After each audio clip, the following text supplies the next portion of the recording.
What's going on, y'all? It's your boy Chin here again today.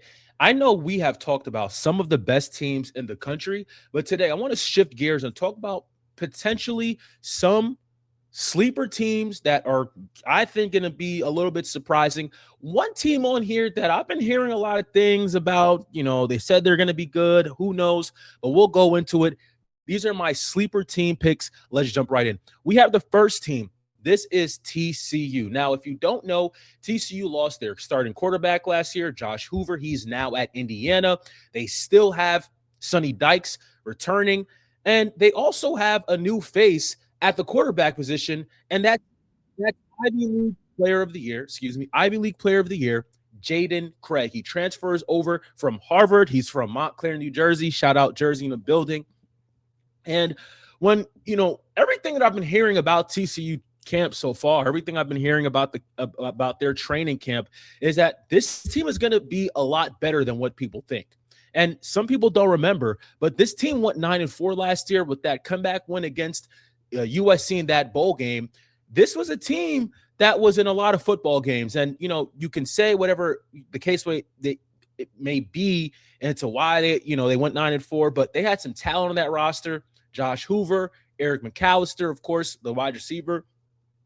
I really like TCU in 2026. I think this is a team that could definitely overachieve the Big 12 already as it is. I think there are teams in the Big 12 that are going to surprise people. I think Houston is a part of that conversation. I think Arizona State, Arizona, and I think TCU too. With Jaden Craig, you have Sonny Dykes as well. I think this is going to be an interesting group to watch. Their first game of the season is Saturday on the road in Ireland. They're going against North Carolina and Bill Belichick, right?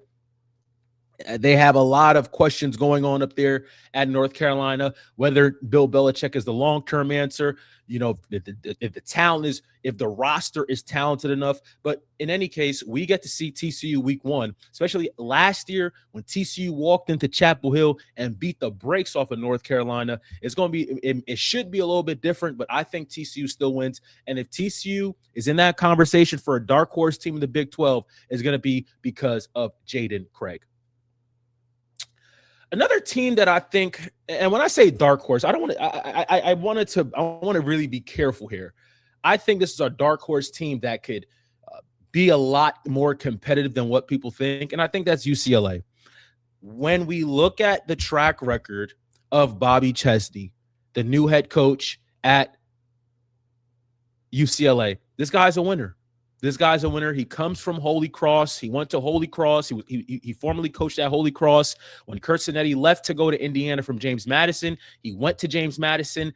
I mean, all this guy knows is winning. And when you look at this schedule, right, no Penn State, no Ohio State, like you feel pretty confident about this schedule. Yeah, we see 3 glaring games on there, right? Oregon, Michigan, USC, but you get USC at home, and I think if you're a UCLA fan, last year's season you can scratch it. Whatever the Deshaun Foster experience just wasn't it, but this is a team that I think should be interesting to watch. They should be, and we have to remember that Nico Iamaleava is still the quarterback at UCLA. The numbers are not going to wow you. He's not no transcendent, number one overall pick-esque of quarterback, but certainly with his size, with his intangibles, and with his ability, there's a lot to like here if you're a UCLA fan. There's a lot to like here, and I'm excited. I think this is what Nico needed. We have to remember he was coached by Josh Heupel, went to the playoffs, got to UCLA last year with Deshaun Foster. It burnt out early. Now you get a guy like Bobby Chesney coming in who's a winner. Okay, Bob Chesney is a winner. And I am really excited to see how UCLA takes that next step in 2026. Should be interesting to see. Everyone keeps talking to me about Clemson. They're going to be better. This, that, and the third. They're dark horse to win the ACC. We better take them seriously. I need to see more.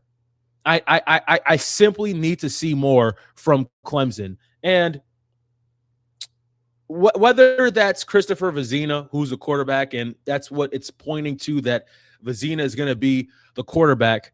I have a tough time seeing a guy who doesn't even have 120 pass attempts in his career taking Clemson into the ACC championship, or like it's really hard for me to see that.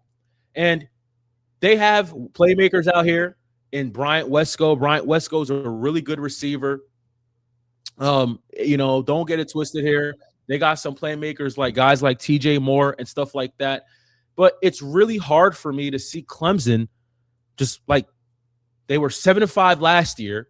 It's hard for me to see this team going 10-3 or 10-2 or whatever the case may be. It just really is, like LSU, Miami. Those are games that are pretty. Those are I don't know if those are guaranteed wins, but those are going to be interesting games. You go on the road to Cal, Tosh Lapoy in year one, JKS. Like, I know this schedule doesn't look as crazy, but I don't know if Clemson's going to be that team that everyone is telling me they're going to be. I just don't see it.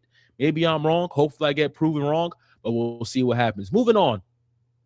Broke down Houston's schedule not too long ago. I really like the Houston Cougars this year. I could be wrong, but I think when you look at this roster, we broke down this roster a couple days ago. This is a senior group. There's a lot of fourth and fifth year guys playing football at the University of Houston. And it's not just, I think it's a lot of things, but a lot of it has to do with Connor Wigman. Okay, Connor Wigman is a really good quarterback. He's going to win you games in the Big 12. He did it last year, and I'm excited for him to take that next step. I am. He has weapons in Amari Thomas. He has a really good defense led by Austin Armstrong. Like, I expect this Houston team to be in a lot of football games. Okay, no BYU on this schedule. Like, you should feel confident, right? You do play Utah and Texas Tech, so those are two games that, obviously, for playoff implications, if you are Willie Fritz, you need to win those two games. Simply 11-1, I believe 11-1 with the Big 12 championship. Obviously, you're in the playoffs. But if you go undefeated, you lose in the Big 12 championship, you're in the playoffs. 100% you're in the playoffs. But I think Houston is going to be a team that should be a name that we hear about. This is a pretty workable schedule. It's not daunting, and they're a really talented group. They have some guys on defense we broke down. Go watch that video. But I think Houston is going to be an interesting team. Another team that I think is going to be a lot better than what people think is Virginia. This is a team that won 10 games last year, and we have to understand that they were a couple of plays away from getting into the college football playoffs. Okay, if they beat Duke in the ACC championship, there is nothing like James. There's nothing like James Madison. There's nothing like Tulane and one of those, whatever the case may be. Virginia would have been in the playoffs going on the road against Ole Miss, or whether it was Oregon. So this is a really interesting group. No Clemson I see on this roster, on this over here. No Clemson, no Miami. Like, you should feel really good if you're a Virginia fan. And again, similarly to Houston, this is a very mature roster. Very mature roster. Fourth year, fifth year guys. They have talent on the outside. Guys like Rico Flores coming in over from Notre Dame. He was also at UCLA too. But I think Bo Prabula, the numbers are not going to wow you, but similarly to what they like at Virginia at the quarterback position, dual threat quarterbacks. Like, that's what we've noticed from Virginia over the last couple of years. And you have a guy like Bo Prabula, man, Virginia should be a team. I think, they should be in a lot of football games. This is going to be a competitive group, and I'm excited to see them take this next step, right? Tony Elliott has been through so much up there in Charlottesville, and with this group, right, coming back off of a 10-win season, how they ended the season last year. I know they wanted to win the ACC championship, but this is a good enough group, right? If you put together some wins here, right? We remember last year we saw Miami get into the playoffs at 10-2.